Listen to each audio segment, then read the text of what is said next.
Welcome back to my channel. আমি শম্পা নিয়ে এলাম নতুন একটা ভিডিও তোমাদের সাথে গল্প করতে। বন্ধুরা, তোমরা সবাই কেমন আছো? নিশ্চয়ই ভালো আছো। আমিও খুব খুব খুব ভালো আছি। এই যে হাওয়া করছি, তার পাখা বন্ধ করে দিয়েছি, তো তার জন্য পাখা চললে কথা শুনতে পাবে না তোমরা। তার জন্য আমি আমার জীবনের অভিজ্ঞতা তোমাদের সাথে শেয়ার করব। জানো বন্ধুরা, আমি আমার জীবন থেকে অনেক কিছু শিখেছি, অনেক কিছু। তাই এখন খুব ভয় পাই, জানো তো। এখন খুব ভয় পাই। আমার জীবনে একটা বড় ঘটনা হয়ে গেছে। বড় ঘটনা কি হয়েছিল জানো? আমি তো আমাদের তো এসএইচজি গ্রুপে কাজ করি আমি। তো এসএইচজি গ্রুপে কাজ করি।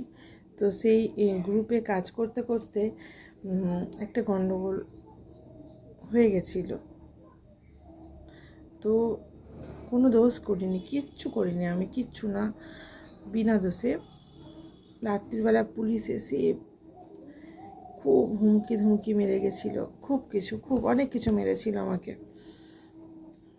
তার পরের দিন তারা বুঝতে পেরেছিল সত্যিটা কি, ক্ষমাও চেয়েছিল আমাদের কাছে যে আমরা না জেনে ভুল করেছি, ওনার কথা শুনে ভুল করেছি। তো ওই জিনিসটাকে আমি খুব ভয় করি, খুব ভয় পাই। আমি চাই জীবনে যেন ওই জিনিসটা না আসে, কোনো কারণে কোনো এতে ওই জিনিসটা যেন আর না আসে। আমি চাই কারোর জীবনেই না আসুক। ওই জন্য আমি সবাইকে সাবধান করি যে কোনো কিছুর সাথে জড়াবি না। আমার ছেলেকে তো উঠতে বসতে বলি যে কোনো কিছুতে জড়াবি না, কোনো কিছুতে থাকবি না। এই যে জীবনে আছি আমরা, নুন ভাত, ফ্যান ভাত, শাক ভাত যা খাচ্ছি, অনেক ভালো আছি বন্ধুরা। ওই যে জীবনটা কত যে কষ্টে, যতক্ষণ না কেউ মানে ওর মধ্যে পড়ে ততক্ষণ বুঝতে পারে না। তো সেদিন সারা রাত আমরা ঘুমোতে পারিনি। শীতকাল ছিল, আমার হাজব্যান্ড ছিল বাইরে, আমি আর ছেলে ছিলাম। সারা রাত্রি খালি ভয়েতে কেঁপেছি। আমাদের ওসব অভ্যাস নেই, বিনা দোষে। তারপরের দিন সকালে উঠেছি, আমাদের থেকে ক্ষমা চেয়েছে, বলছে আমরা ভুল করে ভদ্রলোকের বাড়িতে গিয়ে এরকম করেছি, ক্ষমা করে দেবেন, আমরা বুঝিনি। ক্ষমাও চেয়ে নিয়েছে তারপরের দিন সকালবেলা। তো যাই হোক, আমার জীবনের অভিজ্ঞতা অনেক খারাপ খারাপ অভিজ্ঞতা, যে সবাইকে আমি সাবধান করি, সবাইকে সাবধান করি যে ওই রকম যেন না হয় সবাই কোনো ঝামেলার মধ্যে যেন না থাকে। আর আমি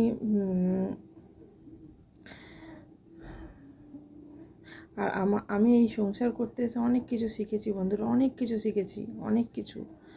যেটা হয়তো আমি সবাইকে বোঝাই এটা করিস না, ওইটা করিস না। কেন বোঝাই বন্ধুরা বলো তো?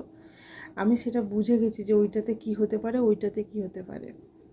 তো আমি বুঝে গেছি, সেই জন্যই সবাইকে বোঝাই, কিন্তু আমার কথা কেউ কান করে না। যাই হোক, পরে বুঝবে। আমি কারোর খারাপ চাই না, সবাইয়ের ভালো চাই, কারোর খারাপ চাই না। আমার জীবনটাই তো এই রকম। আমি সবসময় সবাইয়ের ভালো চেয়ে আসি, কিন্তু খারাপ হয়ে যায়। সে যেই হোক, সে আমার নিজেরই হোক, আমার বাইরেরই হোক, আমার যেই হোক, সবাইয়ের ভালো চাই আমি।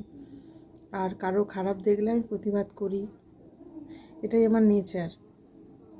মুখের ওপর কথা বলি আমি, এটাই আমার নেচার।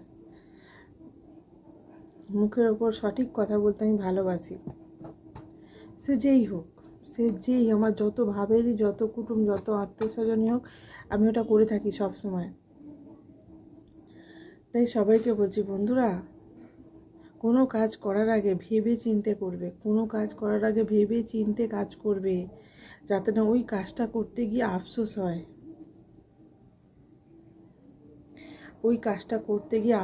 বন্ধুরা, যাতে না ভবিষ্যতে পস্তাতে হয় ওই কাজটার জন্য। যেমন আমরা পস্তাই না, আমাদের ভুল বোঝাবুঝি, আমাদের মিথ্যে কথা বলে করা হয়েছিল, সেটার জন্য না। কিন্তু সেটা থেকে আমি একটা অভিজ্ঞতা পেয়েছি যে না বাবা, আর কিছুতে জড়াবো না। এটা হয়তো কেউ জানে না আমার সাথে ভয়ানক কাণ্ড ঘটেছিল। মিথ্যে কথা বলা হয়েছিল। রাতের বেলা পুলিশ এসে, সে 3-4টে পুলিশ এসে ডাকাডাকি হাঁকাহাঁকি করছে, বেরিয়েছি, আমাকে অনেক হুমকি দিয়ে গেল। আমি তো থরথর করে কাঁপছি, আমাদের ওইসব অভিজ্ঞতা নেই, থরথর করে কাঁপছি।